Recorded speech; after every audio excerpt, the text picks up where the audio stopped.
Federalism है ना, इसमें आपने दो तीन चीज़ें हैं। फॉर एग्जाम्पल वो सिंपल ये पूछ लेता है कि आपने लैंग्वेज ऑफ फेडरलिज्म लिखना है, तो फिर आपको इसका पूरी डिटेल लिखनी पड़ेगी, इसका पस मंजर, इसका बैकग्राउंड, बिफोर पार्टीशन ऑफ सब कंटिनेंट में। इसमें मैंने पहले भी बताया था 1919 के मेंटिको चेम्सफोर्ड लॉ से जो है एक्ट से शुरू करना है आपने, फिर 1935 पे आना है और उसके बाद 1947 से ऑनवर्ड जो भी फेडरेशन के हवाले से, वफाक के हवाले से एक्टिविटीज हुई हैं या कॉन्स्टिट्यूशन में डेवलपमेंट हुई है। फॉर एग्जाम्पल 1956 के कॉन्स्टिट्यूशन में, फिर अपना 1962 के कॉन्स्टिट्यूशन में, फिर ऑनवर्ड 1973 और 18th अमेंडमेंट के खसूस या जितनी भी अमेंडमेंट हुई।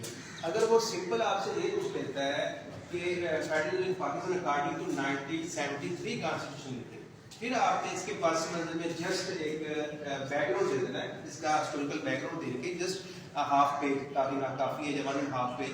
उसके बाद आपने अकॉर्डिंग टू 1973 कॉन्स्टिट्यूशन भी आ जाए और उससे फिर इसकी जो स्ट्रक्चर है इसका फेडरेशन का, जैसे मैंने शेयर भी किया कल आपके साथ, वो लिखना है। उसके बाद 73 के कॉन्स्टिट्यूशन में जो कुछ हो चुका है वो लिखें और उसके बाद बिलखसूस मैंने आपको 4 अमेंडमेंट कही थी, लाजमी देखें 8, 13, 17 और 18। हाँ, अच्छा, इसके अलावा 18th अमेंडमेंट पे वो सिंपल सवाल पूछ सकता है, लग से पूछ सकता है। डेफिनेटली 18th अमेंडमेंट में फेडरेशन के साथ साथ प्रोविंशियल अटॉनमी को भी इंश्योर किया गया था। तो ये फॉर एग्जांपल कुछ एवैल्यूएशन ऑफ फेडरलिज्म पूछता है, तो जैसे मैंने आपको बताया कि आपको थोड़ी सी हिस्ट्री लिखनी पड़ेगी, यानी कि वो उसकी डिमांड है, इसकी उस टॉपिक की उसको बैच है। लेकिन अगर वो 73 की पूछते हैं कॉन्स्टिट्यूशन, फिर आपने जस्ट ओवरव्यू देना है उसका और आगे शुरू कर देना है। अगर वो सिंपल 18th अमेंडमेंट पूछ लेता है कि उसकी सिग्निफिकेंस लिखें, उसकी डिटेल लिखें, तो फिर आपको उसकी ओवरऑल लिखना पड़ेगा कि उसमें फेडरेशन को क्या हुआ, उसमें एनएससी बार्ड कैसे हुआ, उसमें जीसीसी आई है जो काउंसिल थी, उसके बारे में क्या इंटरेस्ट की, उसके बारे में क्या इक़दाम किए गए, आगे एनएससी बार्ड में जो डिस्ट्रीब्यूशन ऑफ सासाजात रिसोर्सेज उसको कैसे इंश्योर किया गया, प्रोविंशियल अटॉनमी कैसे बढ़ाई गई या दीगर मामला। तो ये कहने का मकसद ये है कि क्वेश्चन को पहले समझे।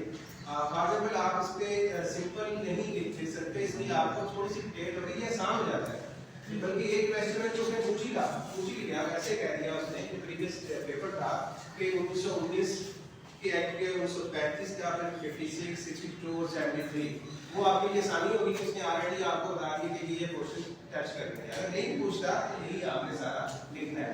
उसकी आप पार्ट भी बना सकते हैं, जैसे आपने बताया 1947 से 56 तक, 56 से 58 तक, फिर 62 से 69 तक।